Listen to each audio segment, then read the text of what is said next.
ഏവർക്കും ഹോപ്സിൻ്റെ യൂട്യൂബ് ചാനലിലേക്ക് സ്വാഗതം. എൻ്റെ പേര് സുധീഷ്. നമ്മൾ ഇന്നത്തെ ക്ലാസ്സിൽ വർക്കൗട്ട് ചെയ്യുന്നത് മാത്സിൻ്റെ ചോദ്യങ്ങളും ഉത്തരങ്ങളുമായിരിക്കും. 5 കുട്ടികൾ വൃത്താകൃതിയായ ഒരു മേശയ്ക്ക് ചുറ്റും ഇരിക്കുന്നു. 5 പേരും മേശയുടെ മധ്യഭാഗത്തിന് അഭിമുഖമായാണ് ഇരിക്കുന്നത്. ഇർഫാൻ സൗരവിൻ്റെ വലതുഭാഗത്തും രാഹുൽ ധോണിയുടെ വലതുഭാഗത്തുമാണ് ഇരിക്കുന്നത്. വിരാട് ധോണിയുടെയും ഇർഫാൻ്റെയും മധ്യഭാഗത്താണ് ഇരിക്കുന്നത്.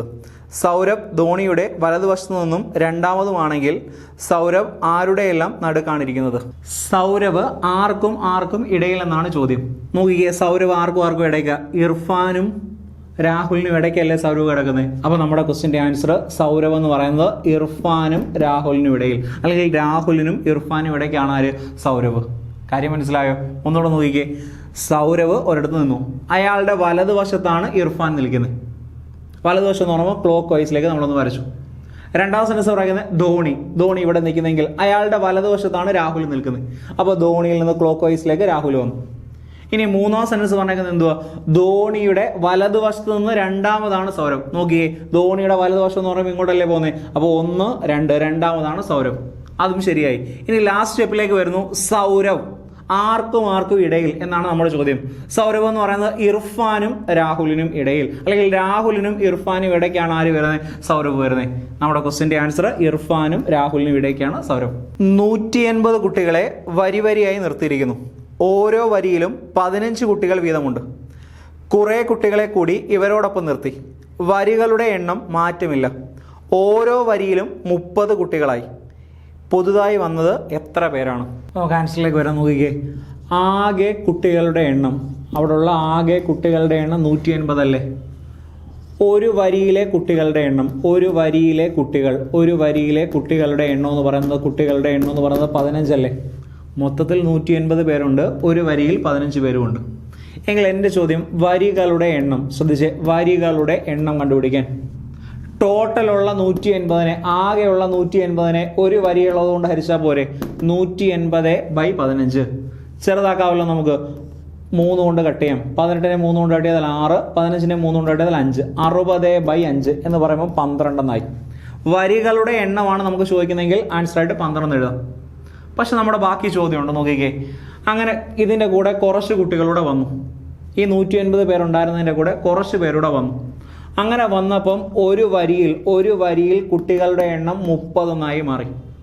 നേരത്തെ ഉണ്ടായിരുന്ന 15 ആയിരുന്നു, കുറച്ച് പേരൂടെ വന്നപ്പം ഒരു വരിയിൽ 30 മാറി. വരികളുടെ എണ്ണത്തിൽ മാറ്റമൊന്നും ഇല്ലെന്നാണ് പറഞ്ഞേക്കുന്നത്. വരികളുടെ എണ്ണം നമുക്ക് കിട്ടിയ എത്ര?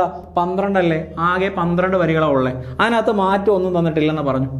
ഇവിടെ 15 ഉണ്ടായിരുന്നത് 30 മാറി. ഒരു വരിയിൽ 15 ഉണ്ടായിരുന്നത് 30 മാറി. 15 30 ആവുമെന്ന് പറഞ്ഞാൽ 15 കൂടെ കൂടിയതല്ലേ? അപ്പോൾ ഒരു വരിയിൽ കൂടിയ കുട്ടികളുടെ എണ്ണം 15. അങ്ങനെ എത്ര വരികളാണ് ഉള്ളത്? 12 വരികളല്ലേ ഉള്ളത്. അപ്പോൾ ആ 15നെ 12 വരിയിൽ, ഒരു വരിയിൽ കൂടിയത് 15. അങ്ങനെ 12 വരി ഉണ്ടായതുകൊണ്ട് 15 × 12 അതായിരിക്കും പുതുതായിട്ട് വരുന്ന കുട്ടികൾ. 15 × 12, 15 × 12 എന്ന് പറയുമ്പോൾ 180. പുതുതായിട്ട് വന്ന കുട്ടികളുടെ എണ്ണം 180. ഇവിടെ 15 ഉണ്ടായിരുന്നത് 30 മാറി. 15 30 ആവെന്ന് പറഞ്ഞാൽ കൂടിയത്, കുട്ടികൾ കൂടിയതാണ് 15. ഒരു വരിയിൽ കൂടിയത് 15.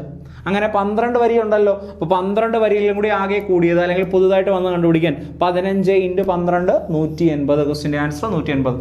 ഒരു പലചരക്ക് കടക്കാരൻ 2 വ്യത്യസ്ത വിൽപ്പനക്കാർ പാക്ക് ചെയ്ത 500 കുപ്പി പാൽ വാങ്ങുന്നു.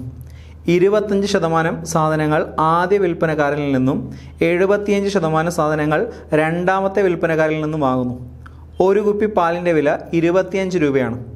രണ്ടാമത്തെ വിൽപ്പനക്കാരൻ്റെ സാധനങ്ങൾ നിരീക്ഷിച്ചപ്പോൾ അതിൽ 20% ഉപയോഗശൂന്യമാണെന്ന് മനസ്സിലായി. കേടായ സാധനങ്ങൾ രണ്ടാമത്തെ വിൽപ്പനക്കാരന് തിരിച്ചു നൽകിയാൽ പലചരക്ക് കടക്കാരന് എത്ര രൂപ തിരിച്ചു കിട്ടും? അപ്പോൾ നമ്മുടെ ചോദ്യത്തിലേക്ക് വരാം.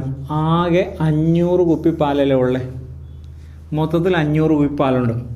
ഫസ്റ്റ് കച്ചവടക്കാരിൽ നിന്നും, ഒന്നാമത്തെ വിൽപ്പനക്കാരിൽ നിന്നും 500ൻ്റെ 25% അയാൾ വാങ്ങി. അപ്പോൾ 500ൻ്റെ 25%, 500ൻ്റെ 25% എന്ന് പറയുമ്പോൾ 2 0 കളയാം. 5 × 25 125. അപ്പോൾ ഒന്നാമത്തെ കച്ചവടക്കാരിൽ നിന്നും അയാൾ വാങ്ങിയത് 125 കുപ്പിയാണ്. ആണോ? മൊത്തത്തിൽ 500 കുപ്പിയുണ്ട്. അതിനകത്ത് ഒന്നാമത്തെ കച്ചവടക്കാരിൽ നിന്ന് 125 കുപ്പി വാങ്ങി. അപ്പോൾ രണ്ടാമത്തെ കച്ചവടക്കാരനിൽ നിന്നും അയാൾ വാങ്ങിച്ച് കണ്ടുപിടിക്കാൻ 75% ആയിരിക്കത്തില്ലേ? അല്ലെങ്കിൽ ഈ ആകെയുള്ള 500-ൽ നിന്ന് ഒന്നാമതിനകത്ത് 125 ഉണ്ട്, 500-ൽ നിന്ന് 125 കുറച്ചാൽ 375 കുപ്പിയല്ലേ? അപ്പോൾ നമുക്ക് കിട്ടിയ കാര്യങ്ങൾ മൊത്തത്തിൽ 500 കുപ്പി പാലുണ്ടായിരുന്നു. അതിനകത്ത് ഒന്നാമത്തെ കച്ചവടക്കാരിൽ നിന്ന് വാങ്ങിച്ചത് 125 കുപ്പിയാണ്, രണ്ടാമത്തെ കച്ചവടക്കാരിൽ നിന്ന് വാങ്ങിച്ചത് 375 കുപ്പിയാണ്. ഇനി അടുത്ത സെൻറ്റൻസ് പറഞ്ഞൊക്കെ നോക്കിക്കേ. രണ്ടാമത്തെ അയാളുടെ കയ്യിൽ നിന്ന് വാങ്ങിച്ചതിൽ 20% സാധനങ്ങൾ കേട് വന്നെന്നാണ് പറഞ്ഞേക്കുന്നത്. രണ്ടാമത്തെ കച്ചവടക്കാരിൽ നിന്ന് വാങ്ങിയത് 375 കുപ്പിയല്ലേ? അപ്പോൾ ആ 375 കുപ്പിയിൽ 20% കേടായി. അപ്പോൾ 375-ന്റെ 20% നമ്മളൊന്ന് കണ്ടുപിടിക്കുന്നു. ഈ ഒരു പൂജ്യവും കളഞ്ഞു. 10ഉം 5 രണ്ടുകൂടെ കട്ട് ചെയ്താൽ 10-നകത്ത് 2 5 പ്രാവശ്യം. 375-ഉം 5 കട്ട് ചെയ്യുന്നു. 7 5 35, 25-നകത്ത് 5 പ്രാവശ്യം 75. അപ്പോൾ രണ്ടാമത്തെ കച്ചവടക്കാരിൽ നിന്ന് കേടായ കുപ്പി പാലിൻ്റെ എണ്ണം എന്ന് പറയുന്നത് 75 കുപ്പി പാലാണ് കേടായത്. ഒരു കുപ്പി പാലിൻ്റെ വില എന്ന് പറയുന്നത് 25 എന്നല്ലേ പറഞ്ഞേക്കുന്നത്. അപ്പോൾ ആകെയുള്ള 75-നെ കേടായ 75-നെ 25 കൊണ്ട് ഗുണിച്ചാൽ നമുക്ക് ആൻസർ ആവത്തില്ലേ? 75 × 25. അതായത് രണ്ടാമത്തെ കച്ചവടക്കാരിൽ നിന്നും അയാൾക്ക് കടക്കാരന് തിരികെ ലഭിക്കുന്ന തുകയെന്നാണ് ചോദ്യം. കേട് വന്നത് തിരിച്ചു കൊടുക്കുമ്പോൾ എത്ര രൂപ കിട്ടും? അപ്പോൾ 75-നെ 25 കൊണ്ട് ഗുണിച്ചാൽ 1875. ക്വസ്റ്റിൻ്റെ ആൻസർ 1875. രാജുവിന് 1 ഏക്കർ സ്ഥലത്തെ പുല്ല് വെട്ടാൻ 7.2 ദിവസം എടുക്കും. അതേ ജോലി ചെയ്യാൻ രാധയ്ക്ക് 10.8 ദിവസം എടുക്കും. അവർ ഒരുമിച്ച് പുല്ല് വെട്ടിയാൽ ആകെ സ്ഥലത്തിൻ്റെ 6/5 ഭാഗം പുല്ല് വെട്ടാൻ എത്ര ദിവസം എടുക്കും? രാജുവിന് ഒരു ജോലി പൂർത്തീകരിക്കാൻ 7.2 ദിവസം, രാധയ്ക്ക് അതേ ജോലി പൂർത്തീകരിക്കാൻ 10.8 ദിവസം. അവർ പൂർത്തീകരിക്കുന്ന പറഞ്ഞ നമ്പേഴ്സിൻ്റെ എൽസ്യത്തിലേക്ക് നമുക്ക് വരും. അപ്പോൾ സംഖ്യകൾ മറ്റു സംഖ്യകളൊന്ന് നോക്കിക്കേ. 108 ഉണ്ട്, 72 ഉണ്ട്. നമുക്ക് വേണമെങ്കിൽ ഇത് രണ്ടും 6-ന്റെ ഗുണിതമായിട്ട് കട്ട് ചെയ്യും. 6 കൊണ്ട് കട്ട് ചെയ്യാൻ വേണമെങ്കിൽ 108-നെ 6 കൊണ്ട് കട്ട് ചെയ്യുമ്പം 6 ബാക്കി 48-നകത്ത് 6 18 പ്രാവശ്യം, ഇവിടെ 12 കിട്ടും. വീണ്ടും വേണമെങ്കിൽ 6 കൊണ്ട് തന്നെ ചെയ്യാം. 6 കൊണ്ട് ചെയ്താൽ നോക്കിക്കേ, ഇവിടെ 3 6 18, ഇവിടെ 2 6 12. ഇതെല്ലാം കൂടെ ഗുണിക്കുന്നതല്ലേ നമുക്ക് എൽ സി ആയിട്ട് വരുന്നത്. 6 × 6 36, 36 ഇൻറ്റു വീണ്ടും ഒരു 6 കൂടെ 36 × 6 216. ടോട്ടൽ വർക്ക് എന്ന് പറയുന്നത് 216. ഇവിടെ ഒരു പോയിന്റ് ഇല്ലേ? അപ്പോൾ നമുക്ക് കിട്ടിയ ആൻസറിനകത്ത് ഒരു പോയിന്റ് കൊടുത്തു. അപ്പം ടോട്ടൽ വർക്ക് എന്ന് പറഞ്ഞാൽ നമുക്ക് കിട്ടിയത് 21.6. തരുന്ന സംഖ്യകളുടെ എൽസിയം അതായിരിക്കും നമ്മുടെ ടോട്ടൽ വർക്ക്. അതെന്ന് പറയുന്നത് 21.6. ഇനി ഈ കിട്ടിയ ടോട്ടൽ വർക്കിനെ നമുക്ക് തന്നിട്ടുള്ള ഓരോന്നും കൊണ്ട് ഹരിക്കുന്നു. അതിനെ നമ്മൾ വിളിക്കുന്ന പേരാണ് എഫിഷ്യൻസി, കാര്യക്ഷമത. 21.7 7.2 3 പ്രാവശ്യമല്ലേ? അപ്പോൾ അവിടെ 3 കൊടുത്തു. ഈ 21.6-നകത്ത് 10.8 2 പ്രാവശ്യമല്ലേ? അവിടെ 2 കൊടുത്തു. അതായത് ഈ തരുന്നതിനെ ഇതുകൊണ്ട് ഹരിച്ചെഴുതി. അതിന് നമ്മൾ വിളിച്ച പേരാണ് എഫിഷ്യൻസി അല്ലെങ്കിൽ കാര്യക്ഷമത. 21.6-നെ 7.2 കൊണ്ട് ഹരിച്ചപ്പോൾ 3, 21.6-നെ 10.1 കൊണ്ട് ഹരിച്ചപ്പോൾ 2. ഇനി നമ്മുടെ ചോദ്യം അവർ ഒരുമിച്ച് ആകെ ജോലിയുടെ 6/5, ഇത് മറന്നു പോകരുത്, ഭാഗം പൂർത്തീകരിക്കാൻ എത്ര സമയം എടുക്കും? എത്ര ടൈം എടുക്കും എന്നാണ് ചോദ്യം. ടൈം കണ്ടുപിടിക്കാൻ ഇക്വേഷൻ വർക്ക് ബൈ എഫിഷ്യൻസി എന്ന്. ടോട്ടൽ വർക്ക് നോക്കിയേ, ആകെ ജോലി എന്ന് പറയുന്നത് 21.6. അതിൻ്റെ എത്ര ഭാഗം ചെയ്താൽ മതി എന്നാണ് പറഞ്ഞേക്കുന്നത്? 6/5 അല്ലേ? അപ്പോൾ 21.6-ന്റെ 6/5 ഭാഗം, അതാണ് വർക്ക്. മൊത്തത്തിലുള്ള വർക്ക് 21.6 ആയിരുന്നു. അവരൊരു സെൻറ്റൻസ് പറഞ്ഞു അതിൻ്റെ 6/5 ഭാഗം. അപ്പോൾ 21.6-നെ 6/5 കൊണ്ട് ഗുണിക്കാൻ. ബൈ എഫിഷ്യൻസി, ആരുടെയൊക്കെ എഫിഷ്യൻസി ആണെന്ന് നോക്കിക്കേ, എയും ബിയും, അതായത് രാജുവും രാധയോടി ഒരുമിച്ച്. രാജുവിൻ്റെ എഫിഷ്യൻസി 3, രാധയുടെ എഫിഷ്യൻസി 2. ടോട്ടൽ 3-ഉം 2 ചേർത്തു, 3-ഉം 2 ചേർത്ത് 5. ഇനി കട്ട് ചെയ്താൽ പോരെ? മേളത്തെ 5-ഉം താഴത്തെ 5-ഉം നമുക്ക് വെട്ടിക്കളയാം. പോയിന്റ് മാറ്റിയുള്ള സംഖ്യ 216 അല്ലേ? 216-നെ 6 കൊണ്ട് ഹരിക്കാൻ, 216-നെ 6 കൊണ്ട് ഹരിക്കാൻ നമുക്ക് 36 എന്ന് കിട്ടത്തില്ലേ? ഇവിടെ ഒരു സ്ഥാനം മാറ്റി പോയിന്റ് കൊടുത്തു, ഇവിടെ നിങ്ങോട്ട് ഒരു സ്ഥാനം മാറ്റി പോയിന്റ് കൊടുത്തു. ക്വസ്റ്റിൻ്റെ ആൻസർ 3.6. ഒരാൾ 8 കിലോമീറ്റർ ദൂരം തെക്ക് ഭാഗത്തേക്കും പിന്നീട് 6 കിലോമീറ്റർ ദൂരം പടിഞ്ഞാറ് ഭാഗത്തേക്കും പിന്നീട് 2 കിലോമീറ്റർ ദൂരം തെക്ക് ഭാഗത്തേക്കും സഞ്ചരിക്കുന്നു. വീണ്ടും 3 കിലോമീറ്റർ കിഴക്ക് ഭാഗത്തേക്കും പിന്നീട് 6 കിലോമീറ്റർ വടക്ക് ഭാഗത്തേക്കും സഞ്ചരിക്കുന്നു. ഇപ്പോൾ അയാൾ യാത്ര ആരംഭിച്ച സ്ഥലത്ത് നിന്നും എത്ര കിലോമീറ്റർ അകലെയാണ്? നമുക്ക് ആൻസറിലേക്ക് വരാം. ഒരാൾ തെക്കോട്ട് 8 കിലോമീറ്റർ സഞ്ചരിച്ചു. തെക്കോട്ട് എന്ന് പറയുമ്പോൾ താഴോട്ടാണെന്ന് അറിയാമേ, നമുക്ക് ഡയറക്ഷൻ ഉണ്ട്. തെക്കോട്ട് താഴോട്ട് 8 കിലോമീറ്റർ അയാൾ താഴോട്ട് വന്നു, തെക്കോട്ട് വന്നു. അതിനുശേഷം പടിഞ്ഞാറോട്ട് 6 കിലോമീറ്റർ സഞ്ചരിച്ചു. പടിഞ്ഞാറ് എന്ന് പറയുമ്പോൾ ഇങ്ങോട്ടാണല്ലോ, പടിഞ്ഞാറോട്ട് താണ്ടെ 6 കിലോമീറ്റർ അയാൾ സഞ്ചരിച്ചു. അതിനുശേഷം വീണ്ടും അയാൾ തെക്കെന്ന് പറയുമ്പോൾ താഴോട്ടാണെന്ന് അറിയാവേ, താഴോട്ട് 2 കിലോമീറ്റർ സഞ്ചരിച്ചു. തെക്കോട്ട് 2 കിലോമീറ്റർ സഞ്ചരിച്ചു. അതിനുശേഷം കിഴക്കെന്ന് പറയുമ്പോൾ അങ്ങോട്ട്, കിഴക്ക് കൊണ്ട് ഡയറക്ഷൻ താണ്ട് നമ്മുടെ കയ്യിലുണ്ടല്ലോ, കിഴക്കെന്ന് പറയുമ്പോൾ അങ്ങോട്ട് 3 കിലോമീറ്റർ സഞ്ചരിച്ചോളൂ. കിഴക്കോട്ട് 3 കിലോമീറ്റർ. അതിനുശേഷം വടക്കോട്ട് എന്ന് പറയുമ്പോൾ മേലോട്ടാണ്, വടക്കോട്ട് 6 കിലോമീറ്റർ സഞ്ചരിച്ചു. ഇവിടെ തൊട്ട് ഇവിടെ വരെ 2 ഉള്ളൂ, മൊത്തത്തിൽ 6 സഞ്ചരിച്ചു. മേപ്പോട്ട് 6 സഞ്ചരിച്ചു. ഇപ്പം അയാൾ വന്ന് നിൽക്കുന്ന പോയിന്റ് താണ്ട് ഇതാ. നമ്മുടെ ചോദ്യം യാത്ര ആരംഭിച്ചിടത്തുനിന്ന് ഇപ്പം എത്ര കിലോമീറ്റർ അകലെയാണെന്നും, താണ്ടെ ഇവിടം തൊട്ട് ഇവിടം വരെയുള്ള അകലം, താണ്ടെ ഈ അകലം കണ്ടുപിടിക്കാനാണ് നമ്മുടെ ചോദ്യം. താണ്ടെ ഇങ്ങോട്ടൊന്ന് വരച്ചാൽ നമുക്കൊരു റൈറ്റ് ട്രയാങ്കിൾ കിട്ടിയില്ലേ, മട്ടത്രികോണം കിട്ടിയില്ലേ? നോക്കിയിട്ട് പറ, ഇത് 3 സെൻറ്റിമീറ്റർ, അപ്പോൾ അങ്ങോട്ടും എത്ര കാണും? 3. താണ്ടെ ഈ കാണുന്നത് 3 കിലോമീറ്റർ കാണത്തില്ലേ? ഇത് 3 ആണെങ്കിൽ മേളത്തെ ഇത് 3 തന്നെ അല്ലേ? ഇവിടം തൊട്ട് താണ്ടെ ഇങ്ങനെ അറ്റം വരെ ഫുള്ളായിട്ടുള്ളതാണ് 6. വടക്കോട്ട് 6 എന്നാണ് പറഞ്ഞത്. അതിനകത്ത് ഇത് എത്ര ഉണ്ട്? 2. ഇവിടം തൊട്ട് ഇവിടം വരെ 2 ഉണ്ടെന്നുണ്ടല്ലോ. അപ്പോൾ 6ൽ നിന്ന് 2 പൊക്കണിയാൽ ഈ കാണുന്നത് എത്രയായിരിക്കും? 4 അല്ലേ? ഈ കാണുന്നത് 4 കിട്ടി. ഇത് 4 ആണെങ്കിലാണ്ട് ഇതും എത്ര തന്നെയായിരിക്കും? 4 ആയിരിക്കും. ഇവിടം തൊട്ട് ഇങ്ങനെ അറ്റം വരെ 8 അല്ലേ ഉള്ളത്? അപ്പോൾ ഈ 8ൽ നിന്ന് 4 പോയി കഴിഞ്ഞാൽ താണ്ടെ ഇത് 4. നമുക്ക് ആ ത്രികോണം മാത്രം ഒന്ന് എടുക്കാം, ആ റൈറ്റ് ട്രയാങ്കിൾ മാത്രം ഒന്ന് എടുക്കാം. മട്ടത്രികോണത്തിൻ്റെ പാദം എന്ന് പറയുന്നത് 3 കിലോമീറ്റർ എന്നുണ്ട്. ഇവിടെ ഹൈറ്റ് താണ്ടെ ഈ 8ൽ നിന്ന് ഈ 4 പൊക്കഴിഞ്ഞാൽ ബാലൻസ് 4 ഉണ്ട്. നമുക്ക് കണ്ടുപിടിക്കേണ്ട ഈ വശമല്ലേ? ഇത് മട്ടത്രികോണമുണ്ട്. 90 ഡിഗ്രിക്ക് എതിരെയുള്ള കർണം, ഹൈപ്പോട്ടന്യൂസ്. കർണം കണ്ടുപിടിക്കാൻ ഇക്വേഷൻ റൂട്ട് ഓഫ് പാദം സ്ക്വയർ, പാദത്തിന്റെ സ്ക്വയർ പ്ലസ് ലംബത്തിന്റെ square. Hypotenuse is equal to root of പാദവർഗം പ്ലസ് ലംബവർഗം. റൂട്ട് ഓഫ് ബേസ് എന്ന് പറയുന്നത് 3ന്റെ സ്ക്വയർ പ്ലസ് 4ന്റെ സ്ക്വയർ എന്ന് എടുത്തു. 3ന്റെ സ്ക്വയർ 9, 4ന്റെ സ്ക്വയർ 16, 16ഉം 9ഉം 25. റൂട്ട് 25 എന്ന് പറഞ്ഞാൽ 5 കിലോമീറ്റർ, 5 എന്ന് കിട്ടും. 5 കിലോമീറ്റർ. അപ്പോൾ ഇവിടെ തൊട്ട് ഇവിടെ വരെയുള്ള അകലം എന്ന് പറയുന്നത് 5 കിലോമീറ്റർ. ഇരുമ്പ് കൊണ്ടുണ്ടാക്കിയ ഒരു വൃത്തസ്തംഭത്തിന്റെ പാദത്തിന്റെ ആരം 15 സെന്റിമീറ്ററും ഉയരം 32 സെന്റിമീറ്ററുമാണ്. ഇതുരുക്കി പാദത്തിന്റെ ആരം 20 സെന്റിമീറ്റർ ആയ ഒരു വൃത്തസ്തംഭം ഉണ്ടാക്കി. ഈ സ്തംഭത്തിന്റെ ഉയരം എത്രയാണ്? ഒരു വൃത്തസ്തംഭം ഉരുക്കി മറ്റൊരു വൃത്തസ്തംഭം ഉണ്ടാക്കുക എന്നാണ് പറഞ്ഞേക്കുന്നത്. വൃത്തസ്തംഭം, ഏതൊരു സ്തംഭം ഉരുക്കുക എന്ന് പറഞ്ഞാൽ, അല്ലെങ്കിൽ ഏതൊരു രൂപം ഉരുക്കുക എന്ന് പറഞ്ഞാൽ അതിന്റെ വ്യാപ്തമായിരിക്കും ബന്ധപ്പെടുന്നത്.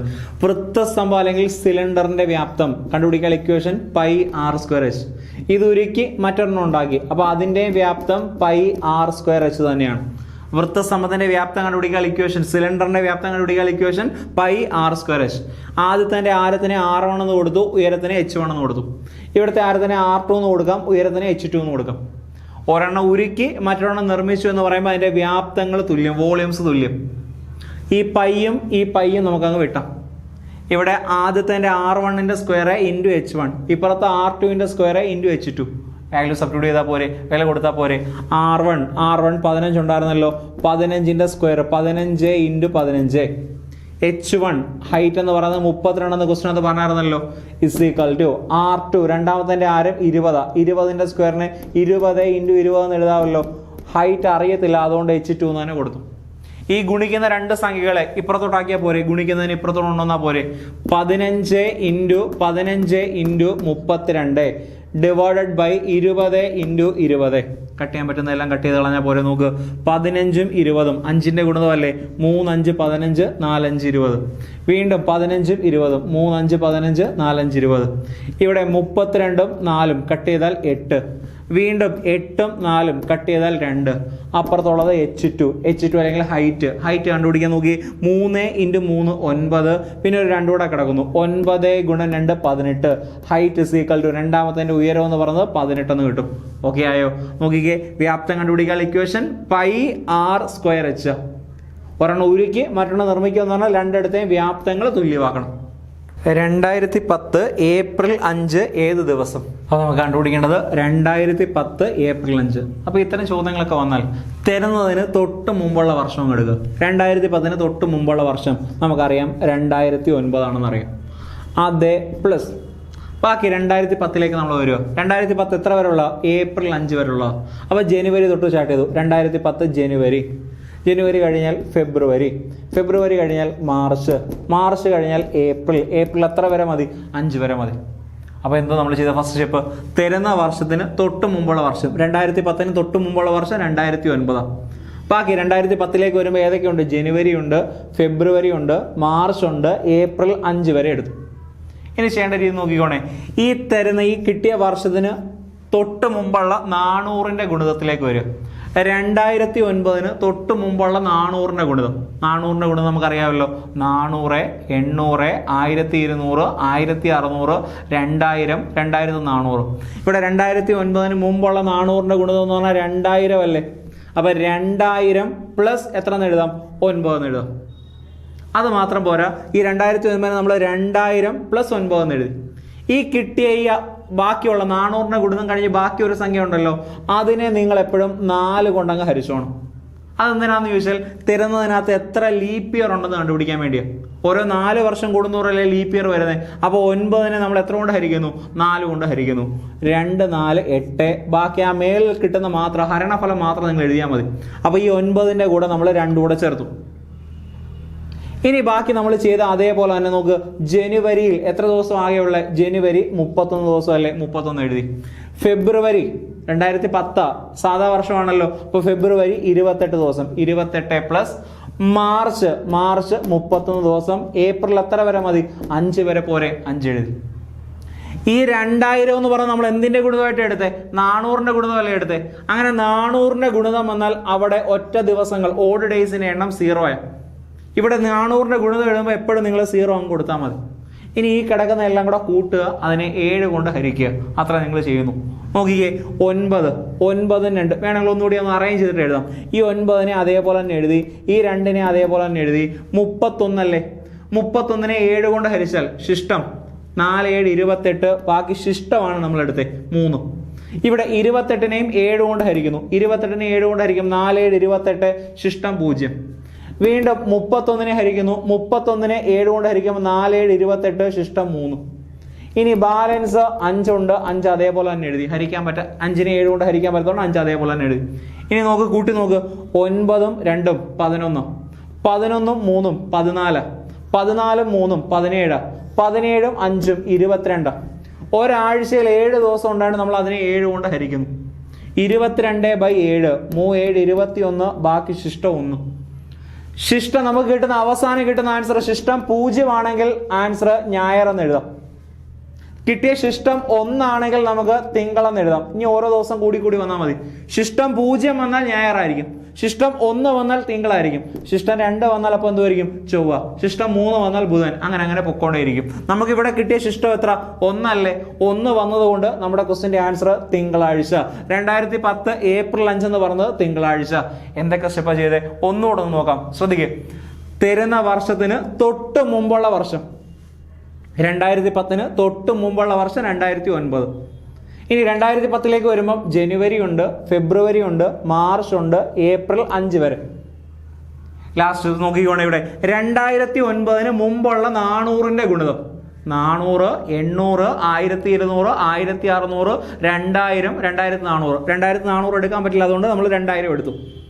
2000ന്റെ കൂടെ 9 കൂടെ ചേർന്നല്ല 2009. അതുകൊണ്ടാണ് 2000 പ്ലസ് 9 എന്ന് എഴുതി. എവിടുന്ന് ഈ 2 വന്നേ? നമ്മൾ ആ കിട്ടിയ 9നെ ഇവിടെ കിട്ടുന്ന നമ്പറിനെ എപ്പോഴും നിങ്ങൾ എത്ര കൊണ്ട് ഹരിക്കുന്നു? 4 കൊണ്ട് ഹരിക്കുന്നു. 9നകത്ത് 4 2 പ്രാവശ്യം 2, 4, 8. മേലിൽ കിട്ടുന്ന ഹരണഫലം 4 കൊണ്ട് ഹരിക്കാനുള്ള റീസൺ ലീപ്പ് ഇയർ, അതിവർഷം എത്രയാണെന്ന് അറിയാൻ വേണ്ടിയാണ്. 9നെ 4 കൊണ്ട് ഹരിച്ചപ്പോൾ കിട്ടിയതാണ് 2. അതുകൊണ്ടാണ് ആ 2 അവിടെ എഴുതിയത്. അപ്പൊ ഇതിന്റെ കേസ് കഴിഞ്ഞു. ജനുവരി 31 ദിവസമാണ്. ഫെബ്രുവരി 2010 സാധാ വർഷമല്ലേ, അതുകൊണ്ട് ഫെബ്രുവരി 28 ദിവസമാണ്. മാർച്ച് 31 ദിവസമല്ലേ. ഏപ്രിൽ എത്ര വരെ മതി? 5 വരെ മതി. ഇവിടെ 400ന്റെ ഗുണിതം വരുമ്പം എപ്പോഴും ഒറ്റ ദിവസങ്ങൾ 0. അതിനെ നിങ്ങൾ ഒന്നും ചെയ്യേണ്ട, അവിടെ 0 നമുക്ക് കൊടുത്താൽ മതി. ബാക്കിയുള്ളത് ഈ കിടക്കുന്ന എല്ലാം കൂടെ കൂട്ടുക. ഇത് പാടായിട്ട് തോന്നുമെങ്കിൽ ഇതെല്ലാം കൂടെ അങ്ങ് കൂട്ടുക, അതിനെ 7 കൊണ്ടങ്ങ് ഹരിക്കുക. കുറച്ചൊരു ലോജിക്കാ പറഞ്ഞേ. 9 അതേപോലെ തന്നെ എഴുതി, 2 അതേപോലെ തന്നെ എഴുതി. 31നെ ഒരാഴ്ചയിൽ 7 ദിവസം ഉണ്ടായിട്ട് 7 കൊണ്ട് ഹരിച്ചു.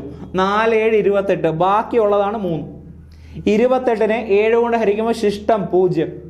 31നെ 7 കൊണ്ട് ഹരിക്കുമ്പോൾ ശിഷ്ടം 3. ഈ 5നെ അതേപോലെ തന്നെ എഴുതി. ഈ സ്റ്റെപ്പ് ചെയ്യാൻ പാടുള്ളവർ നമ്മുടെ ഈ കിടക്കുന്ന എല്ലാത്തിനെയും അങ്ങ് കൂട്ടുക. 9ഉം 2ഉം 31ഉം 28ഉം 31ഉം 5 കൊണ്ടങ്ങ് കൂട്ടുക. അതിനെ നിങ്ങൾ എത്ര കൊണ്ടങ്ങ് ഹരിച്ചാൽ മതി? 7 കൊണ്ടങ്ങ് ഹരിച്ചാൽ മതി. അപ്പോൾ അവസാനം വരുമ്പോൾ ശിഷ്ടം 1 കിട്ടി. ശിഷ്ടം 0 വന്നാൽ നമുക്ക് ഞായറെന്ന് എഴുതാം. ശിഷ്ടം 1 വന്നാൽ തിങ്കളെന്ന് എഴുതാം. ശിഷ്ടം 2 ആണെങ്കിൽ ചൊവ്വയെന്ന് എഴുതാം. 3 ആണെങ്കിൽ ബുധനെന്ന് എഴുതാം. അങ്ങനെ പൊക്കോണ്ടേയിരിക്കും.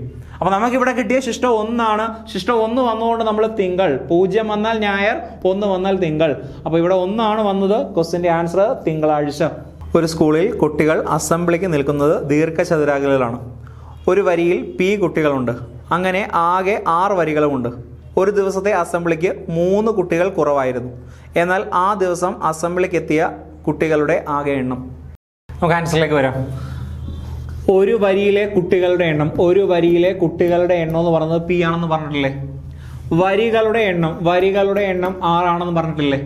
അപ്പോൾ ആകെ കുട്ടികളുടെ എണ്ണം കണ്ടുപിടിക്കാൻ നമുക്ക് അറിയത്തില്ലേ പ്രത്യേകത? ഒരു വരിയിലതെ ഇൻറ്റു ആകെ വരികളുടെ എണ്ണം. ഒരു വരിയിലെ കുട്ടികളുടെ എണ്ണം ഇൻറ്റു ആകെ വരികളുടെ എണ്ണം. അപ്പോൾ ഒരു വരിയിലെ കുട്ടികൾ P ഇൻറ്റു R. ടോട്ടൽ കുട്ടികൾ P ഇൻറ്റു R എന്ന്. എന്നാൽ ആ ദിവസം 3 കുട്ടികൾ കുറവാണെന്നല്ലേ പറഞ്ഞേക്കുന്നത്. അപ്പോൾ ആകെ കുട്ടികൾ P ഇൻറ്റു R ഉണ്ട്, അല്ലെങ്കിൽ R ഇൻറ്റു P എന്നുണ്ട്. അതിനകത്ത് 3 പേര് കുറവ് എന്ന് പറയുമ്പോൾ കുറച്ചു. P into R -3. ഒന്നുകൂടി അറേഞ്ച് ചെയ്താൽ PR -3, അല്ലെങ്കിൽ മറ്റൊരു രീതി എഴുതിയാൽ RP -3. എങ്ങനെ വേണമെങ്കിലും എഴുതാം. മനസ്സിലായ പ്രത്യേകത?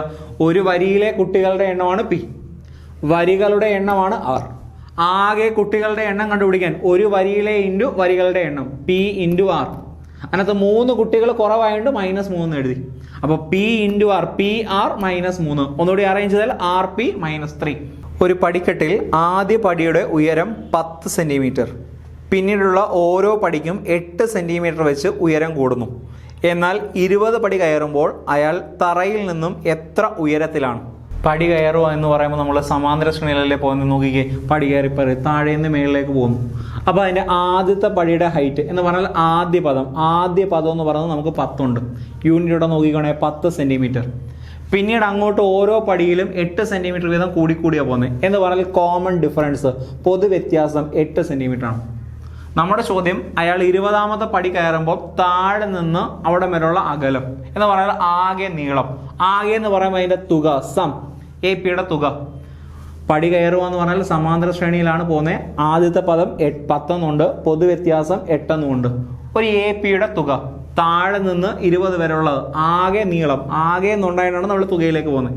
തുക കണ്ടുപിടിക്കാൻ equation n/2 into 2a + n - 1 into d. ശ്രദ്ധിച്ചെഴുതണം. n/2 into 2a + n - 1 into d. നമുക്ക് 20ാമത്തെ പടി കയറുമ്പോഴൊക്കെയല്ലേ വേണ്ടുന്നത്? താഴെ തൊട്ട് 20 വരെ. അപ്പോൾ പദങ്ങളുടെ എണ്ണം 20 എന്ന് കിട്ടി. 20/2 ഇൻറ്റു 2 ഇൻറ്റു ഫസ്റ്റ് ടൈം 10 ആണ്. 2 ഇൻറ്റു 10 പ്ലസ് 20. എന്നെ 20 അല്ലേ? 20ൽ നിന്ന് 1 കുറയ്ക്കാൻ, 20ൽ നിന്ന് 1 കുറച്ച് 19. d പൊതുവ്യത്യാസം എന്ന് പറയുന്നത് 8 ആണ്. 8 എഴുതി. ഇവിടെ കട്ട് ചെയ്യാൻ പറ്റുമല്ലോ. 20ഉം 2 കൂടെ കട്ട് ചെയ്താൽ 20ന്റെ പകുതി 10 ആണെന്ന് അറിയാം. ബ്രാക്കറ്റിൽ 2 ഇൻറ്റു 10 20 ആണെന്ന് അറിയാം. 20 പ്ലസ് 19 ഗുണം 8. 19 ഗുണം 8 എന്ന് പറയുമ്പോൾ 152 ആയിരിക്കും. 152ന്റെ കൂടെ 20 കൂടെ കൂട്ടി, അപ്പോൾ 10 ഗുണം 172 എന്ന് കിട്ടി. എന്ന് പറയുമ്പം 1720. യൂണിറ്റ് നോക്കിക്കേ, സെന്റിമീറ്റർ അല്ലേ രണ്ടിടത്തും കിടക്കുന്നത്. അപ്പോൾ സെന്റിമീറ്റർ 1720 സെന്റിമീറ്റർ. പക്ഷെ നമ്മുടെ ഓപ്ഷൻ അത് മീറ്ററിലല്ലേ കിടക്കുന്നത്. അപ്പോൾ ഈ സെന്റിമീറ്ററിനെ മീറ്ററിലോട്ടാക്കാൻ 100 കൊണ്ട് ഹരിക്കുക. 100 കൊണ്ട് ഹരിക്കുക എന്ന് പറഞ്ഞാൽ 2 സ്ഥാനം ഇങ്ങോട്ട് മാറ്റിയാൽ പോരെ. അതായത് 1720 ഡിവൈഡഡ് ബൈ 100. വേണമെങ്കിൽ ഈ ഒരു 0 അങ്ങ് കളയാം. അപ്പോൾ 10 കൊണ്ട് ഹരിക്കാനായില്ലേ. ഒരു സ്ഥാനം ഇങ്ങോട്ട് മാറ്റിയാൽ 17.2 മീറ്റർ. ക്വസ്റ്റിൻ്റെ answer 17.2 metre. താഴെ നിന്ന് 20ാമത്തെ പടി വരെയുള്ള ആകെ നീളമാണ് നമ്മുടെ ചോദ്യം. അതുകൊണ്ടാണ് തുകയിരിക്കും. ഒരു AP-യുടെ തുക കണ്ടുപിടിക്കാൻ equation n/2 into 2a + n - 1 into d. ബ്രാക്കറ്റൊക്കെ ക്ലോസ് ചെയ്ത് കണക്ട് ചെയ്ത് ആൻസറിലേക്ക് വരും. 4 മൂന്നക്ക സംഖ്യകളുടെ ശരാശരി 255 കണക്കാക്കിയിരിക്കുന്നു. എന്നാൽ അതിൽ 7 എന്ന അക്കം ഒരു സംഖ്യയുടെ ഒറ്റയുടെ സ്ഥാനത്തും മറ്റൊരു സംഖ്യയുടെ 10ന്റെ സ്ഥാനത്തുമാണുള്ളത്. ഇത് 5 എന്ന് തെറ്റായി വായിച്ചു എന്ന് മനസ്സിലായി. ഈ തെറ്റ് പരിഹരിച്ചാൽ 4 സംഖ്യകളുടെയും ശരാശരി എത്ര? അപ്പോൾ നമുക്ക് ആൻസർ മൊത്തത്തിൽ 4 സംഖ്യകളുണ്ട്. 4 മൂന്നക്ക സംഖ്യകളാണ്. അതിൻ്റെ ശരാശരിയാണ് 255. ഒരു സംഖ്യ എഴുതിയപ്പം അതിൻ്റെ ഒറ്റയുടെ സ്ഥാനത്തെ അക്കം 7 ആണ്. മറ്റൊരു സംഖ്യയുടെ 10ന്റെ സ്ഥാനത്തെ അക്കം 7 ആകണം. ഒരു സംഖ്യയുടെ ഒറ്റയുടെ സ്ഥാനത്ത് 7 വരണം, മറ്റൊരു സംഖ്യയുടെ 10ന്റെ സ്ഥാനത്ത് 7 വരണം. അപ്പോൾ നമ്മൾ ഒരുമിച്ച് അങ്ങ് എഴുതിയാൽ 77 എന്നായില്ലേ. ഒറിജിനൽ എഴുതേണ്ടത് 77. പക്ഷെ അവർ ഈ 7ന് പകരം തെറ്റായിട്ട് 5 എന്ന് എഴുതി വെച്ചു. ഈ 7 മാറ്റിയിട്ട് അവർ ഒറ്റയുടെ സ്ഥാനത്ത് 5, 10ന്റെ സ്ഥാനത്തും 5. അപ്പോൾ സംഖ്യ 77 എന്നുമായി 55 എന്നുമായി. ഒറിജിനൽ എഴുതേണ്ടത് 77 ആണ്, പക്ഷെ എന്നാൽ എഴുതി വെച്ചിരിക്കുന്നത് 55 ആണ്. എന്ന് പറയുമ്പോൾ ഇവിടുത്തെ വ്യത്യാസം ഒന്ന് നോക്കിക്കേ. ഇതിന് തമ്മിലുള്ള വ്യത്യാസം 22 അല്ലേ. എന്ന് പറയുമ്പോൾ അവിടുത്തെ തുക, കൂടേണ്ട തുകയാണ് നമുക്ക് കിട്ടിയ എത്ര? 22. ശ്രദ്ധിച്ചോണം, 77 ഒറ്റയുടെ സ്ഥാനത്ത് 7, 10ന്റെ സ്ഥാനത്ത് 7. അതിന് പകരം ഒറ്റയുടെ സ്ഥാനത്ത് 5 കൊടുത്തു വെച്ചു, 10ന്റെ സ്ഥാനത്ത് 5 കൊടുത്തു വെച്ചു. എന്ന് പറയുമ്പോൾ തമ്മിലുള്ള വ്യത്യാസം ഈ 55 77 ആകാൻ 22 കൂടണ്ടേ? കൂടേണ്ട തുകയാണ് 22. അത് എത്ര സംഖ്യകൾക്ക് കൂടും? 4 സംഖ്യകളും അഫക്റ്റ് ചെയ്തില്ലേ? അപ്പൊ എണ്ണം എന്ന് പറയുന്നത് 4 എണ്ണത്തിനും അഫക്റ്റ് ചെയ്യും. ശരാശരിയിലേക്ക് വന്നാൽ കൂടേണ്ട ശരാശരി കണ്ടുപിടിക്കാൻ ഇക്വേഷൻ തുക ബൈ എണ്ണം എന്നല്ലേ പഠിച്ചിട്ടുള്ളേ. തുക 22, കൂടേണ്ട തുക 22, എണ്ണം 4, 22/4 എന്ന് പറയുമ്പം 5.5, കൂടേണ്ട ശരാശരി 5.5. പക്ഷെ നമ്മുടെ ചോദ്യം ഒറിജിനൽ യഥാർത്ഥ ശരാശരി എത്ര? ആദ്യമേ ഉണ്ടായിരുന്ന ശരാശരി 255 അല്ലേ. അതിന്റെ കൂടെ ഈ 5.5 കൂടെ കൂട്ടാൻ. കൂടുവായതുകൊണ്ടാണ് കൂട്ടി എഴുതിയത്. കുറയുമായിരുന്നെങ്കിൽ കുറച്ച് എഴുതിയേനെ. 255ന്റെ കൂടെ 5.5 കൂട്ടി ആൻസർ 260.5. ക്വസ്റ്റിന്റെ ആൻസർ 260.5. ഒന്നുകൂടെ നോക്കിക്കേ. ഒറ്റയുടെ സ്ഥാനത്ത് 7 വരണം, 10ന്റെ സ്ഥാനത്ത് 7 വരണം. പക്ഷെ അവർ അതിന് പകരം 5 കൊടുത്തു വെച്ചിരിക്കുന്നത്. അപ്പോൾ ഒറിജിനൽ എഴുതേണ്ടത് 77 ആണ്, പക്ഷെ എഴുതി വെച്ചിരിക്കുന്നത് 55 ആണ്. ഈ 55 77 ആകാൻ കൂടേണ്ടത് 22. ശരാശരി ആയിട്ട് അത് 4 എണ്ണത്തിനും അഫക്റ്റ് ചെയ്യും. ശരാശരി കണ്ടുപിടിക്കാൻ ഇക്വേഷൻ കൂടേണ്ട തുക ബൈ കൂടേണ്ട എണ്ണം. കൂടേണ്ട തുക എന്ന് പറഞ്ഞാൽ 22 ആണ്, എണ്ണം എന്ന് പറയുന്നത് 4 ആണ്. 22/4 5.5. ക്വസ്റ്റ്യൻ കൂടേണ്ട ശരാശരി എന്നാണ് ചോദിച്ചെങ്കിൽ 5.5 എന്ന് എഴുതാം. പക്ഷെ നമ്മുടെ ചോദ്യം യഥാർത്ഥത് ഇവിടെ ഉണ്ടായിരുന്ന 255, അതിന്റെ കൂടെ 5.5 കൂട്ടി ആൻസർ 260.5. 4x + 5y + 6 = 0 എന്ന രേഖയുടെ ചരിവ് എത്ര? നമ്മുടെ ചോദ്യം ഈ സമവാക്യമുള്ള രേഖയുടെ ചരിവ് അല്ലെങ്കിൽ സ്ലോപ്പ് കണ്ടുപിടിക്കാനാണ്. നോക്കി, അങ്ങനെ ഒരു ചോദ്യം വന്നാൽ ax + by + c = 0. ഇങ്ങനൊരു സമവാക്യമുള്ള വരയുടെ ചരിവ് അല്ലെങ്കിൽ രേഖയുടെ ചരിവ് അല്ലെങ്കിൽ സ്ലോപ്പ് കണ്ടുപിടിക്കാൻ പറഞ്ഞാൽ എക്സിന്റെ കോഎഫിഷ്യന്റ്, എക്സിന്റെ കൂടെ വരുന്ന സംഖ്യ ഏതാണോ അതേ ഡിവൈഡഡ് ബൈ, എക്സിന്റെ കൂടെ ഉള്ളത് എ അല്ലേ, എ ബൈ വൈയുടെ കൂടെ ഉള്ളത് ബി അല്ലേ, ചിഹ്നോടെ കൊടുക്കുക മൈനസ്. അപ്പൊ ഇക്വേഷൻ ax + by + c = 0 എന്ന സമവാക്യമുള്ള വരയുടെ ചരിവ് എന്ന് പറയുമ്പോൾ -a/b. എക്സിന്റെ കോഎഫിഷ്യന്റ് ഡിവൈഡഡ് ബൈ വൈയുടെ കോഎഫിഷ്യന്റ്, ചിഹ്നം ഒരു മൈനസ് ഉണ്ടെന്ന് നമ്മൾ ഓൾറെഡി കൊടുത്തോണം. ഇവിടെ നമ്മുടെ ചോദ്യം എന്തുവാ? 4x + 5y + 6 = 0 എന്ന സമവാക്യമുള്ള രേഖയുടെ ചരിവ്. നോക്കി, നിങ്ങൾ ആൻസർ പറ. എക്സിന്റെ കോഎഫിഷ്യന്റ് 4 അല്ലേ, ബൈ വൈയുടെ കോഎഫിഷ്യന്റ് 5 അല്ലേ, 5 എടുത്തെഴുതി. നമ്മൾ ചിഹ്നം പഠിച്ചല്ലോ, ആ മൈനസ് ഉടങ്ങ് ഇട്ടേക്കുക. ക്വസ്റ്റിന്റെ ആൻസർ ഈ വരയുടെ ചരിവ് എന്ന് പറയുന്നത് -4/5. ax + by + c = 0 എന്ന സമവാക്യമുള്ള വരയുടെ ചരിവ് അല്ലെങ്കിൽ സ്ലോപ്പ് കണ്ടുപിടിക്കാൻ -a/b, എക്സിന്റെ കോഎഫിഷ്യന്റ് ബൈ വൈയുടെ കോഎഫിഷ്യന്റ്, ചിഹ്നോടെ കൊടുത്തു minus. 3x, 3x + 1, 3x - 1, 3x + 1 ഇവയിൽ ഒറ്റ സംഖ്യ ഏതെല്ലാം? അപ്പൊ ഇത്തരം ചോദ്യങ്ങൾ വന്നാൽ ഇതിനകത്ത് ഒറ്റ സംഖ്യകൾ കണ്ടുപിടിക്കാനല്ലേ എക്സിന് നിങ്ങൾക്ക് ഇഷ്ടമുള്ള വിലകൾ കൊടുത്തു നോക്കാം. അതിനകത്ത് ഒറ്റ സംഖ്യകളായി കിട്ടുന്ന ഏതൊക്കെയാണോ അതങ്ങ് എടുത്ത് എഴുതിയാൽ മാത്രം മതി. എക്സിന് ഞാൻ ആദ്യമേ ഒന്ന് 0 കൊടുത്തു നോക്കിയാൽ 3/0. ഏതൊരു സംഖ്യയുടെ മേളിൽ 0 വന്നാൽ 1 ആണെന്ന് അറിയാമല്ലോ. ഒറ്റ സംഖ്യ തന്നെ കിട്ടി. വേണമെങ്കിൽ ഒരെണ്ണം കൊടുത്തു നോക്കുക. എക്സിന് ഒരു 1 കൊടുത്തു നോക്കാം. 3/1, 3/1 3 തന്നെ അല്ലേ. വേണമെങ്കിൽ ഒരെണ്ണം കൊടുത്തു നോക്കിയോ. എക്സിന് 3² 3ന്റെ സ്ക്വയർ 9 അല്ലേ. അപ്പൊ ഇവിടെ കിട്ടിയതെല്ലാം ഒറ്റ സംഖ്യ. അപ്പൊ ഈ കാണുന്നതും ഒറ്റ സംഖ്യയാണ്. അടുത്തതിലേക്ക് വന്നേ 3x + 1. എക്സിന് ഒരു വില കൊടുത്തു നോക്ക്. 0 കൊടുത്താൽ 0 + 1. 0 + 1 എന്ന് പറഞ്ഞാൽ 1 തന്നെ അല്ലേ. അപ്പൊ 3/1 3 തന്നെ. വീണ്ടും എക്സിന് വേണമെങ്കിൽ ഒന്നുകൂടെ കൊടുക്കാം. വീണ്ടും 1 കൊടുത്തു. 1 + 1 1 2 അല്ലേ. 3² എന്ന് പറഞ്ഞാൽ 9. അപ്പോൾ അവിടെ ഏത് വില കൊടുത്താലും ഒറ്റ സംഖ്യ തന്നെ കിട്ടുന്നത്. അപ്പോൾ ഇത് ഒറ്റ സംഖ്യ കിട്ടി, ഇത് ഒറ്റ സംഖ്യ കിട്ടി. അടുത്തതിലേക്ക് വരുന്നു. നോക്ക്, എക്സിന് നിങ്ങൾക്ക് ഇഷ്ടമുള്ള വില കൊടുത്ത് നോക്കിയോ, 0, 1, 2, 3 ഇഷ്ടമുള്ള കൊടുത്ത് നോക്കിയോ. ഇവിടെ ഒരു 2 കൊടുക്കും, അല്ലെങ്കിൽ 0 തന്നെ കൊടുത്തു. 3/0 ഇതിന്റെ സ്ഥാനത്താണ് 3/0, നടുക്കാണ് +1. 3/0 ഏതൊരു സംഖ്യയുടെയും 0 മേൽ 0 വന്നാൽ 1 ആണ്. 1 + 1 2. നമുക്ക് കിട്ടിയ ആൻസർ ഇരട്ട സംഖ്യ. ഒറ്റ സംഖ്യ ആണോ കിട്ടിയത്? വേണമെങ്കിൽ ഒരെണ്ണം കൊടുത്ത് നോക്കാം. എക്സിന് 1 കൊടുത്ത് നോക്കി. 3/1 + 1. 3/1 3 +1 3 1 4 ഇരട്ട സംഖ്യ കിട്ടി. പക്ഷെ നമുക്ക് വേണ്ടുന്ന ഒറ്റ സംഖ്യ, അതുകൊണ്ട് ഇതിനെ കളയാം. ഇത് ഇരട്ട സംഖ്യ ആണെന്ന് മനസ്സിലായി. അടുത്തതിലേക്ക് വരുന്നു 3/x. എക്സിന് ഇഷ്ടമുള്ള വില വേണമെങ്കിൽ 1 കൊടുത്തു. 1 - 1 1 1 കുറച്ചാൽ 0. 3/0 എന്ന് പറഞ്ഞാൽ 1 ഒറ്റ സംഖ്യ തന്നെ കിട്ടി. വേണമെങ്കിൽ മറ്റൊരെണ്ണം കൊടുക്കാം. എക്സിന് 2 കൊടുത്തു നോക്കാം. 2 - 1 3/2 - 1 2 1 കുറച്ച് 1 3/1 3 തന്നെയാണ് കിട്ടിയത്.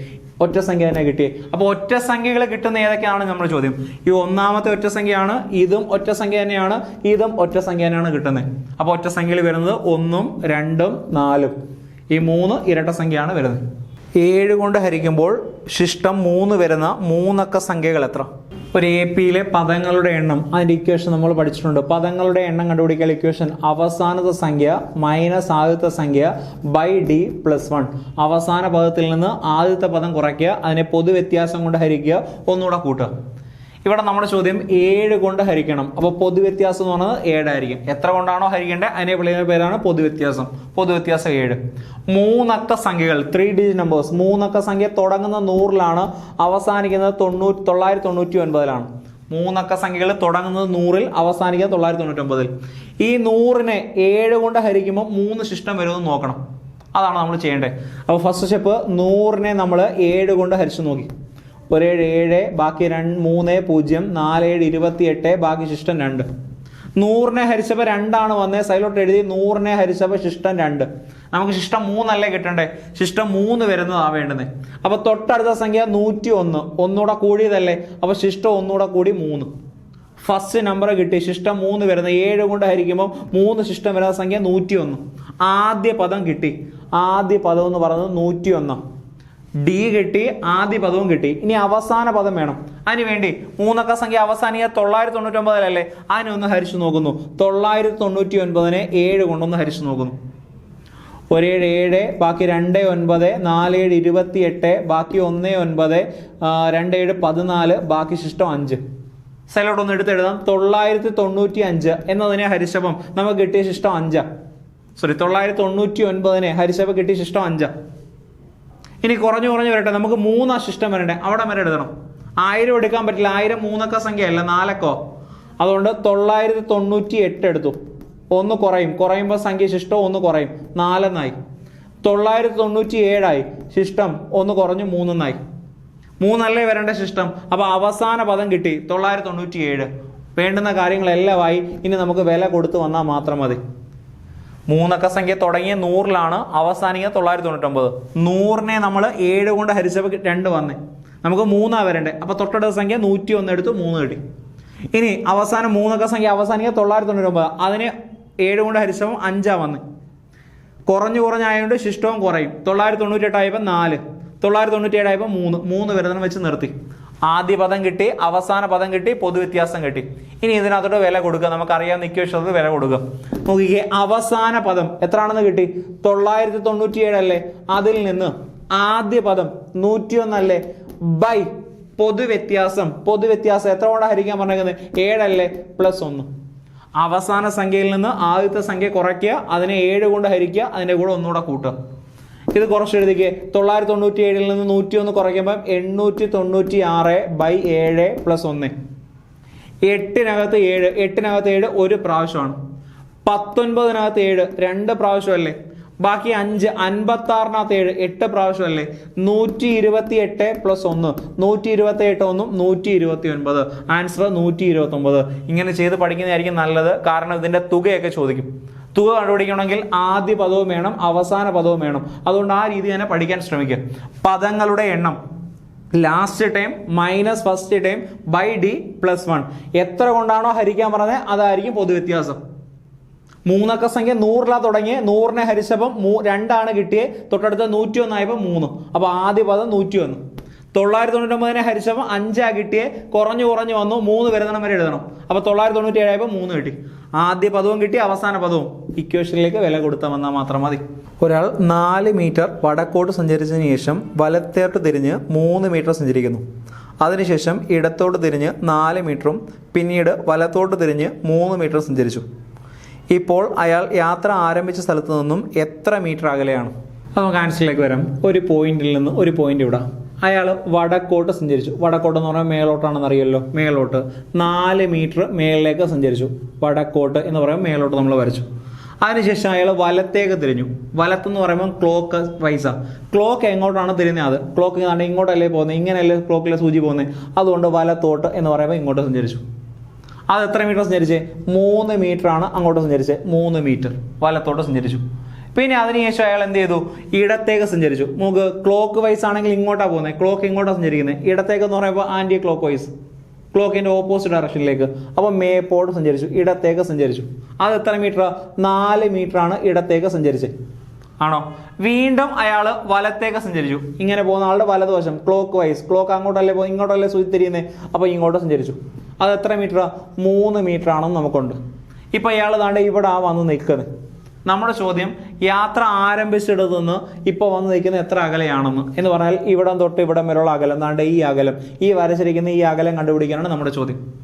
അതിനുവേണ്ടി ദാണ്ട് ഇവിടെ ഒന്ന് ഡോട്ടർ ലൈൻ ഉപയോഗിച്ച് സൂചിപ്പിച്ചാൽ നമുക്കൊരു മട്ട ത്രികോണം കിട്ടിയില്ലേ? അതിൻ്റെ നീളം നോക്കിക്കേ. ഇത് 4 മീറ്റർ, ഇവിടം തൊട്ട് ഇവിടം വരെ 4. മേപ്പോട്ടും അത് തന്നെ ഇല്ലേ? 4 തന്നെ ഇല്ലേ? അപ്പോൾ ഇത് 4 തന്നെ. ആകെ 4 4 8 എന്ന് കിട്ടി. ഇത് 8 മീറ്റർ എന്നായി. ഇങ്ങോട്ടുള്ളത് നോക്കിക്കേ. ഇങ്ങോട്ടൊരു 3 ഉണ്ട്, ഇങ്ങോട്ടൊരു 3 ഉണ്ട്. അപ്പോൾ ഇവിടെയും 3 തന്നെ ആയിരിക്കത്തില്ലേ? 3 3 ഫുള്ളായിട്ടുള്ളത് 6. ആ ത്രികോണം ഞാൻ വേണമെങ്കിലാണ്ട് ഇങ്ങോട്ടൊന്ന് കാണിച്ചു തരാം. ശ്രദ്ധിച്ചോണേ.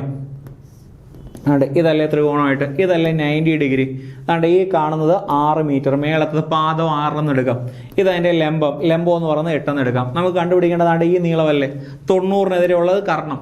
തൊട്ട് മുമ്പല്ലേ അങ്ങനെ ഒരു ചോദ്യം നമ്മൾ ചെയ്തായിരുന്നല്ലോ, കർണം കണ്ടുപിടിക്കാൻ ഇക്വേഷൻ റൂട്ട് ഓഫ് പാദം സ്ക്വയർ, പാദത്തിന്റെ സ്ക്വയർ പ്ലസ് ലംബത്തിന്റെ സ്ക്വയർ. റൂട്ട് ഓഫ് പാദം എന്ന് പറഞ്ഞാൽ നമുക്ക് 6 എന്ന് എടുത്തൂടെ? 6ന്റെ സ്ക്വയർ പ്ലസ് 8ന്റെ സ്ക്വയർ. 6ന്റെ സ്ക്വയർ 36 ആണെന്നറിയാം, 8ന്റെ സ്ക്വയർ 64 ആണെന്നറിയാം. 64 36 കൂട്ടി 100 എന്ന് എഴുതി. 100ന്റെ റൂട്ട് എന്ന് പറയുന്നത് 10. എല്ലായിടത്തും മീറ്ററല്ലേ പറഞ്ഞേക്കുന്നത്. അപ്പോൾ 10 മീറ്റർ. അയാൾ വന്ന് നിൽക്കുന്നിടത്ത് നിന്ന് യാത്ര ആരംഭിച്ചെടുത്തു നിന്നുള്ള അകലം എന്ന് പറയുന്നത് 10 മീറ്റർ. ക്വസ്റ്റിന്റെ answer 10 metre. ഒരു പ്രത്യേകതരം കോഡ് ഉപയോഗിച്ച് എലിഫന്റ് എന്നതിനെ 4 6 4 2 1 8 4 7 എന്നും ടൈഗർ എന്നതിനെ 7 9 2 4 9 എന്നും എഴുതുന്നു. എന്നാൽ ഇതേ കോഡ് അനുസരിച്ച് സീബ്ര ലയൺ ഇവയെ എങ്ങനെ എഴുതാം? താഴെ തന്നിരിക്കുന്നവയിൽ ശരിയായത് എടുത്തെഴുതാനാണ് ചോദ്യം.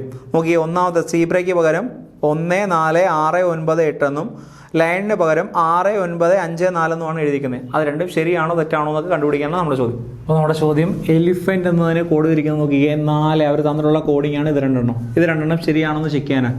എലിഫന്റിന് പകരം 4 6 4 2 1 8 4 7 എന്നാണ് പറഞ്ഞേക്കുന്നത്. അപ്പോൾ എന്തോ അതിൻ്റെ പ്രത്യേകത നോക്കിക്കേ. ഇ എന്ന് പറയുന്നത് 4 ആണെന്ന് കിട്ടി, എൽ എന്ന് പറയുന്നത് 6 ആണെന്ന് കിട്ടി, ഇ എന്ന് പറയുന്നത് 4. നോക്കാം പ്രത്യേകത. ആൽഫബറ്റ് ലെറ്റേഴ്സ് ഇല്ലേ? ലെറ്റേഴ്സിനെ പുറകിൽ നിന്ന് കണക്ട് ചെയ്യുക. അതായത് ഓരോ നമ്പേഴ്സും പുറകിൽ നിന്ന്. ഇസഡിനെ 1 ആയിട്ട് എടുത്തു, അതായത് വൈയെ 2 ആയിട്ട് എടുത്തു, എക്സിനെ 3 ആയിട്ട് എടുത്തു, എക്സ് വൈ സെഡ്, അങ്ങനെ പുറകിൽ നിന്ന് കണക്ട് ചെയ്ത് വന്നേക്കാം. ഇ എന്ന് പറയുമ്പോൾ പുറകിൽ നിന്ന് വരുമ്പം ഈ എത്രാമത്തെ ലെറ്റർ ആയിട്ടാണ് വരുന്നത്? ഈ 22ാമത്തെ ലെറ്റർ അല്ലേ പുറകിൽ നിന്ന്? അപ്പോൾ 22 ആകുമ്പോൾ അതിൻ്റെ അക്കങ്ങളുടെ തുക, 22ന്റെ അക്കത്തുക, രണ്ടും കൂടെ എത്ര? ഇത് 4. അതാണ് ഇക്ക് 4 എന്ന് കൊടുത്തിരിക്കുന്നത്. അതേപോലെ എല്ലിനെ പുറകിൽ നിന്ന്, ഇസഡിൽ നിന്ന് ഇങ്ങനെ പുറകിലോട്ട് വരിക. അപ്പോൾ എൽ എന്ന് പറയുന്നത് 15ാമത് വരുന്ന ലെറ്ററാണ്. നിങ്ങൾ നോക്കിക്കോ, 15ാമത്തെ ലെറ്റർ. ആ 15ന്റെ അക്കത്തുക 1ഉം 5ഉം ചേർത്ത് എത്ര കിട്ടി? 6 എന്ന് കിട്ടി. അതാണ് ഈ 6 കിടക്കുന്നത്. വീണ്ടും ഈ നമ്മൾ നേരത്തെ ചെയ്തല്ലേ 22 അക്കത്തുക, 2ഉം 2 ചേർത്ത് 4. അക്കങ്ങളുടെ തുക, അക്കത്തുക എന്ന് പറയുന്നത് 4 ആണെന്ന് കിട്ടി. ഇനി അടുത്തത് പി എന്ന് പറയുന്നത് എത്രാമത്തെയാണ് നോക്കിക്കേ? 11ാമത്തെ. പുറകിൽ നിന്ന് വരുമ്പോൾ 11ാമത്തെ ലെറ്റർ. അപ്പോൾ 1ഉം ഈ കിടക്കുന്ന 1ഉം 1 ചേർത്ത് നമുക്ക് എത്ര എഴുതാം? 2. അതാണോ നോക്കിക്കേ? ഈ 4 P2. ഇനി എച്ച് എന്ന് പറയുന്നത് 19ാമത്തെയാണ് നോക്കിക്കേ. പുറകിൽ നിന്ന് 19ാമത്തെ ലെറ്റർ. അപ്പോൾ 1ഉം 9ഉം 1ഉം 9ഉം കൂടെ 10. വീണ്ടും അതിനകത്ത് അക്കങ്ങൾ 1ഉം 0ഉം ഉണ്ട്. കൂട്ടിയപ്പോൾ 1 തന്നെ. അപ്പോൾ അക്കത്തുക 1 ആണോ? അപ്പോൾ പുറകിൽ നിന്ന് ഓരോന്നും കണക്ട് ചെയ്താൽ വരുന്നത്. നമുക്ക് ശരിയാണോ ചെക്ക് ചെയ്യേണ്ടത്? ഇതും അതേപോലെ തന്നെ അല്ലേ? ശരിയാണോ ചെക്ക് ചെയ്യേണ്ടതാണ്ട് ഇത് 2 എണ്ണം. നോക്കാം പ്രത്യേകത ശ്രദ്ധിക്കുക. ഇസഡിന് പകരം അവർ തന്നിട്ടുണ്ടോ നോക്കിക്കേ. ഇസഡിന് പകരം നമുക്ക് അറിയാവുന്ന പ്രത്യേകത ഇസഡ് എന്ന് പറയുന്നത് നോക്കിയേ ഒന്നാമത്തെ അല്ലേ, ഇസഡിന് പകരം 1 തന്നെ. പുറകിൽ നിന്ന് വരുമ്പോൾ ഇസഡ് ഒന്നാമത്തെ ലെറ്റർ അല്ലേ, അതുകൊണ്ട് 1 കൊടുത്തു. അടുത്ത ഇക്ക് പകരം അവർ തന്നെ തന്നിട്ടുണ്ട് 4 എന്ന് തന്നിട്ടുണ്ട്, അതുകൊണ്ട് ഇക്ക് പകരം 4 തന്നെ. ഇനി നോക്കേണ്ടത് ബി പുറകിൽ നിന്ന് വരുമ്പം എ 26ാമത്തെ പുറകിൽ നിന്ന് വരും. അപ്പൊ ബി എന്ന് പറയുമ്പോൾ 25ാമത്തെ അല്ലേ, ബി എന്ന് പറയുമ്പോൾ 25ാമത്തെ ലെറ്റർ വരും. പുറകിൽ നിന്ന് 25ാമത്തെ ലെറ്റർ എന്ന് പറയുമ്പോൾ അതിനകത്ത് അക്കങ്ങൾ കൂട്ടിക്കുക. 5 2 കൂട്ടിയാൽ 7. ഒറിജിനൽ ആൻസർ 7 കിട്ടണ്ടേ, പക്ഷെ അവർ തന്നിരിക്കുന്നത് എത്ര? 6 പറഞ്ഞേക്കുന്നത്. ഇത് ശരിയാണോ എന്ന് ചെക്ക് ചെയ്യാനാണ് പറയുന്നത്. തന്നിട്ടുള്ളത് 6, പക്ഷെ ഒറിജിനലായിട്ട് വരേണ്ടത് 7. അപ്പോൾ ഇത് തെറ്റാണെന്ന് മനസ്സിലായില്ലേ? ഒന്നാമത്തത് സീബ്ര എന്ന് തന്നിട്ടുള്ളത് അത് തെറ്റാണെന്ന് മനസ്സിലായി. അടുത്തതും ചെക്ക് ചെയ്യാം നമുക്ക്. ലയണിനെ ചെക്ക് ചെയ്യാൻ എൽ ക്വസ്റ്റിനകത്ത് ഉണ്ടോ നോക്കി, ഇതിനകത്ത് എൽ ഉണ്ടോ നോക്ക്. എൽ ദാണ്ട് ഇവിടെ തന്നെ കിടപ്പുണ്ട്. എല്ലിന് പകരം ഒരു കോൾ ഇരിക്കുന്ന 6 നോക്കി, ഇവിടെയും 6 തന്നെ. ഐക്ക് പകരം തന്നിട്ടുള്ളത് നോക്ക്. ഐക്ക് പകരം 9 തന്നിട്ടുള്ളത്, ഇവിടെയും 9 തന്നെ. പിന്നെ ഉള്ളത് എന്തുവാ? ഓയാ നോക്കണ്ടേ. ഓയ്ക്ക് പകരം എന്താണെന്ന് നോക്കണം. ഓ എന്ന് പറയുന്നത് പുറകിൽ നിന്ന് വരുമ്പോൾ 12ാമത്തെ ലെറ്റർ അല്ലേ. അതിനകത്ത് അക്കത്തുക എടുത്തേ 1ഉം 2ഉം 1ഉം 2 കൂട്ടിയാൽ 3 അല്ലേ കിട്ടുന്നത്. പക്ഷെ ഇവിടെ തന്നിരിക്കുന്നത് ഓയ്ക്ക് പകരം എത്ര തന്നിരിക്കുന്നത്? 5 എന്നാ പറഞ്ഞിരിക്കുന്നത്. ശരിയാവോ? അപ്പൊ ഇതും തെറ്റാണെന്ന് മനസ്സിലായി. ഒന്നാമത്തെയും തെറ്റാണ്, രണ്ടാമത്തെയും തെറ്റാണ്. ആൻസർ 1ഉം 2ഉം തെറ്റ്. ഇവിടെ ക്ലിയറായിട്ട് വരണമെങ്കിൽ ഈ 6ന് പകരം എത്ര വരണമായിരുന്നു? 7 വരണമായിരുന്നു. 7 ആയിരുന്നെങ്കിൽ നമുക്ക് ആൻസർ എഴുതാമായിരുന്നു ശരിയാണെന്ന്.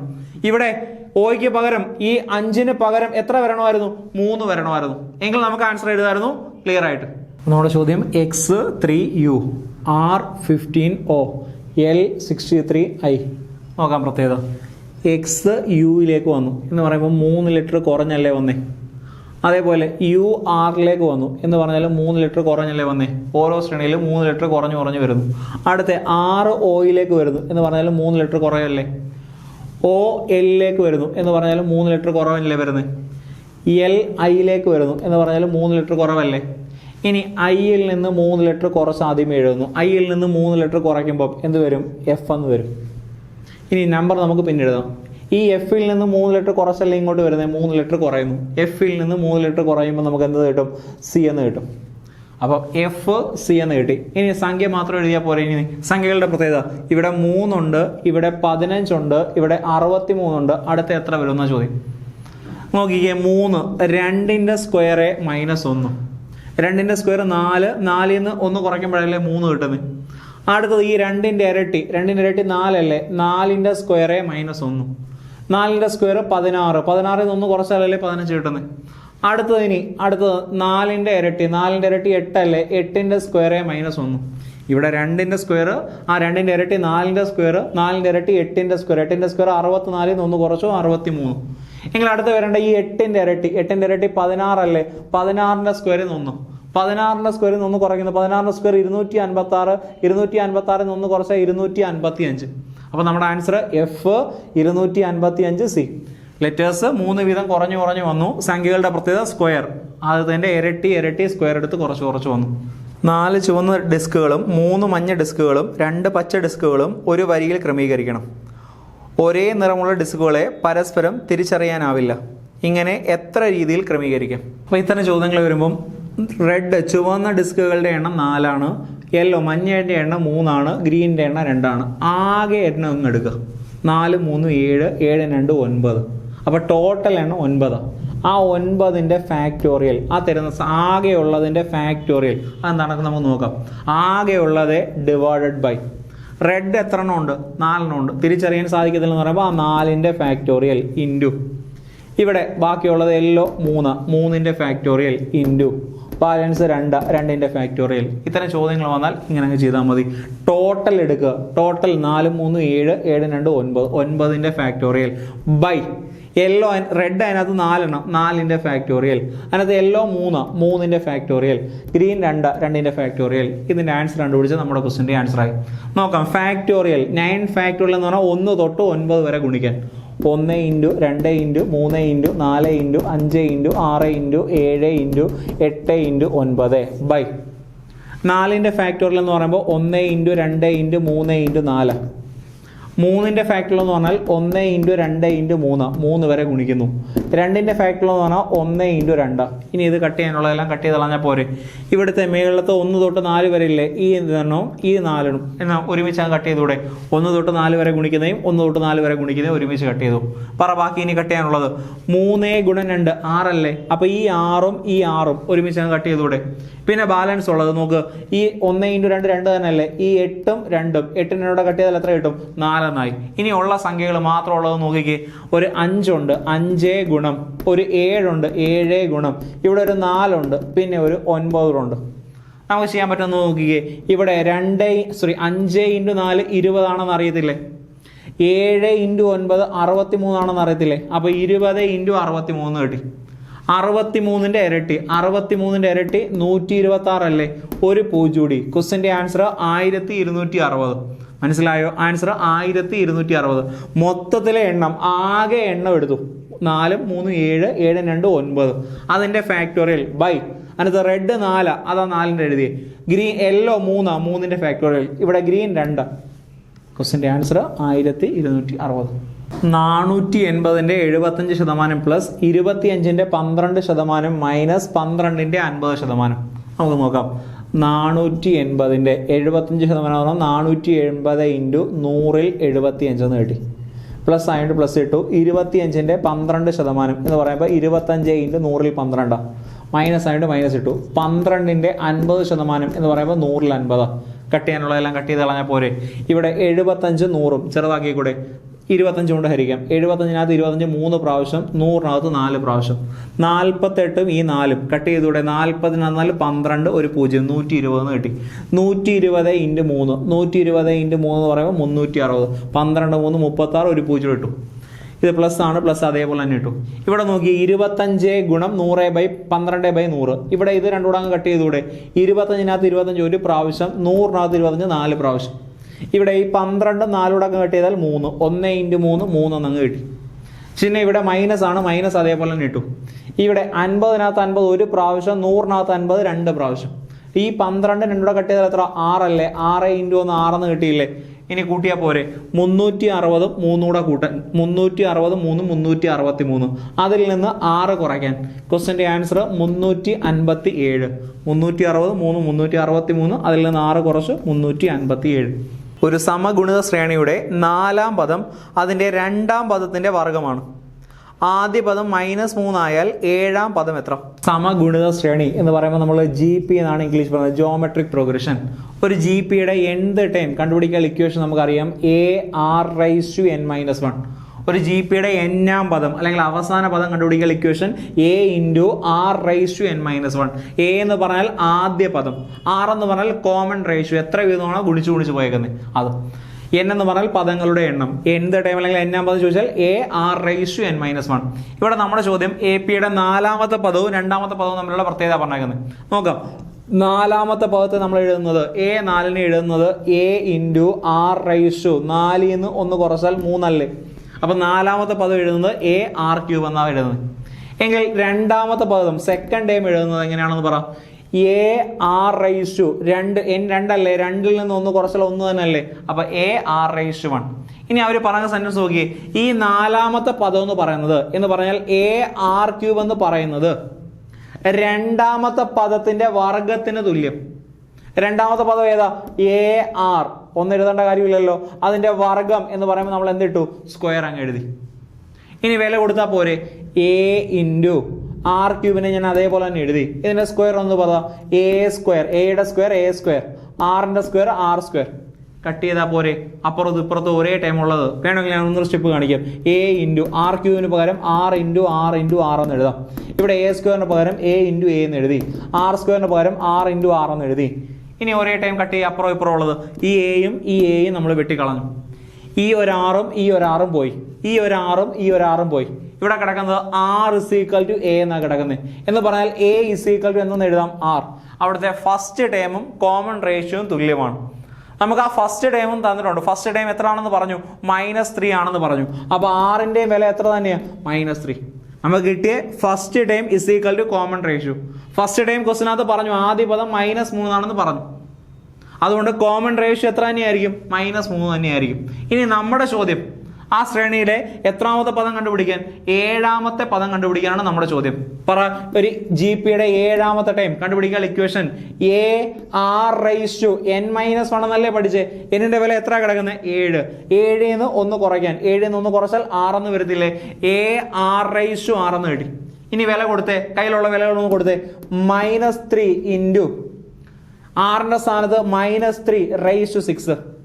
ഇവിടെ രണ്ടിടോ -3 തന്നെയല്ലേ, അതുകൊണ്ട് ഇതിന്റെ മേലിൽ 1 കൊടുക്കാമല്ലോ.